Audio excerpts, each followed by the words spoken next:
Welcome back to Real America. Actor and comedian Chris Rock says the Democrats let the pandemic hit the U.S. by heavily focusing on President Trump's impeachment instead of doing their jobs. Rock made the comments Wednesday in an interview with the New York Times. Can you believe that? In the interview, he claims the Democrats are at fault too because they didn't catch the start of the pandemic because they were just too caught up in the impeachment proceedings. He says the Democrats leave out key pieces of the truth and, quote, said it was totally up to Pelosi and the Democrats. Their thing was they were going to impeach him no matter what, which Rock said was never going to happen anyway. Rock also did refer to the president as a 5-year-old in the article, which, Chris, I don't agree with you on that part, but I'll agree with you on the first part. My next guests started out as YouTubers expressing their conservative values and now have turned their huge following into a multi-level business, from fitness and clothing lines, highly watched podcasts, and even stand-up comedy. I know you know these guys, Kevin and Keith Hodge, the Hodge twins. How you guys doing? Man, that was an amazing introduction. Was that okay? Yeah, thank you. Yeah, it was excellent. Thank I you. built you way up here, so this interview, you better next level it. Donald Trump would definitely approve. He would approve? That was a huge intro, okay? It was huge. Guys, thank you so much for coming on Real America, our first week here at One America News. I've been a fan, been watching your stuff, and I know Americans have too. When do you feel it really started blowing up for you? Because you guys have been vocal and funny and political for a while, but when did you go and look at each other? And by the way, does it get weird when you look at each other? But when did you look at each other and go, man, people are really listening to what we're saying, like this is catching on. Wow, we're making a difference for the conservative movement.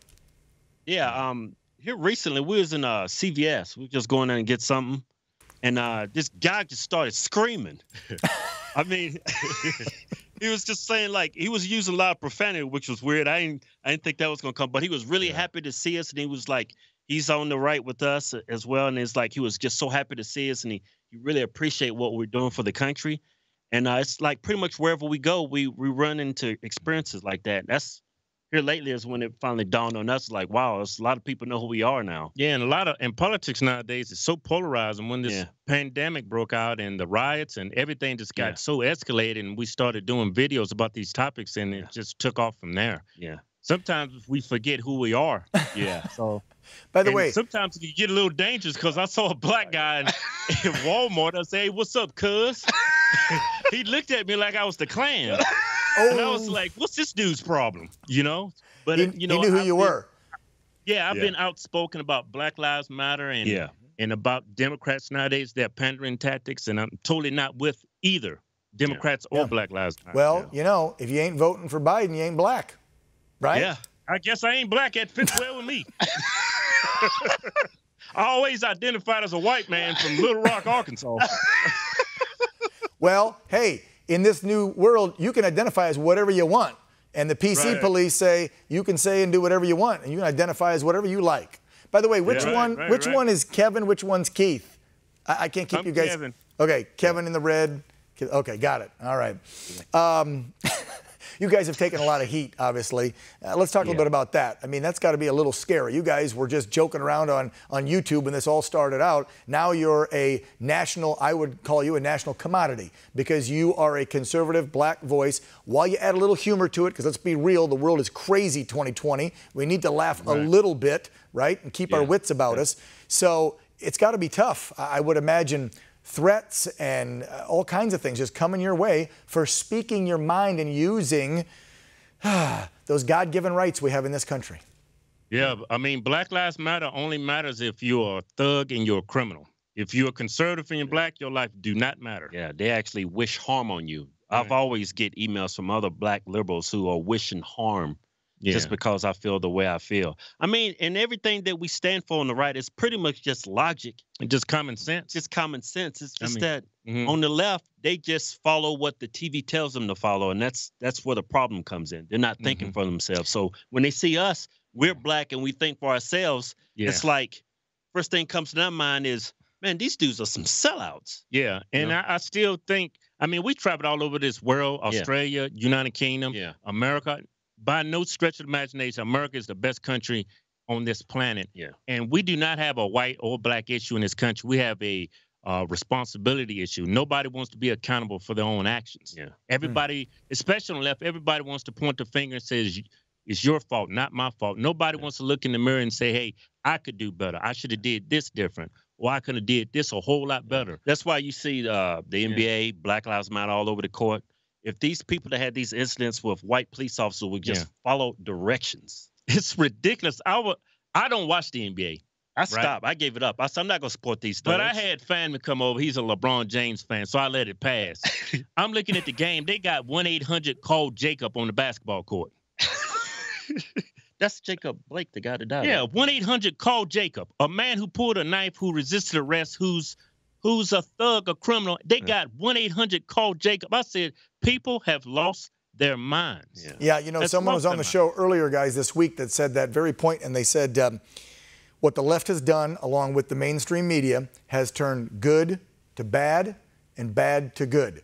So the criminal who has a criminal history, who is not complying, there's that phrase, comply, don't die, is the good guy, and the cops who serve and protect, and yes, there's bad cops, but the majority of them are not, but the cops are automatically the bad guys. And now we're demonizing the men and women who don the uniform and are out there trying to make our streets safe, and we take a thug who can break into a house and rob a woman at gunpoint, sticking at her pregnant belly, or whatever these crimes that they've done, because let's be real, a lot of them have a huge rap sheet.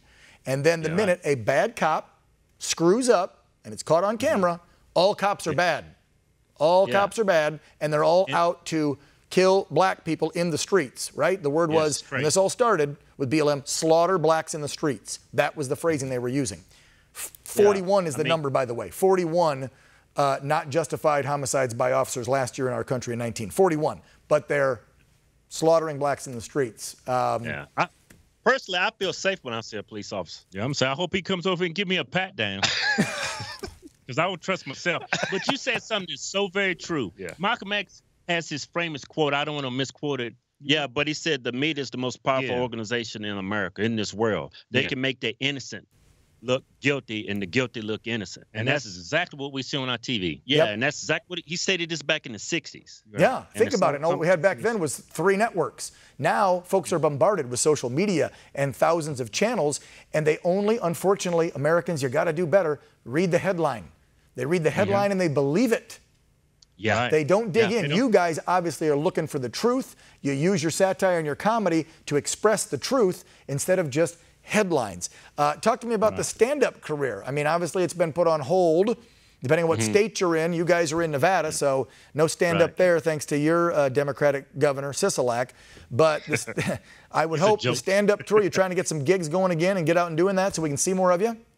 Yeah, we are gonna push that until next year. I don't want to be doing the social distancing shows. I mean, we have that option, but I don't want to go in front of 50 people. I don't want people spread out like there's some deadly virus in the comedy club. Yeah, I want to, when we do comedy, I like the small intimate rooms with like 400 to 600 people and everybody's on top of each other. Yeah, that whole social distancing and wearing a mask is just going to kill everybody's vibe. So we decided to push it to next year. Okay. All right. The Hodge twins, Kevin and Keith.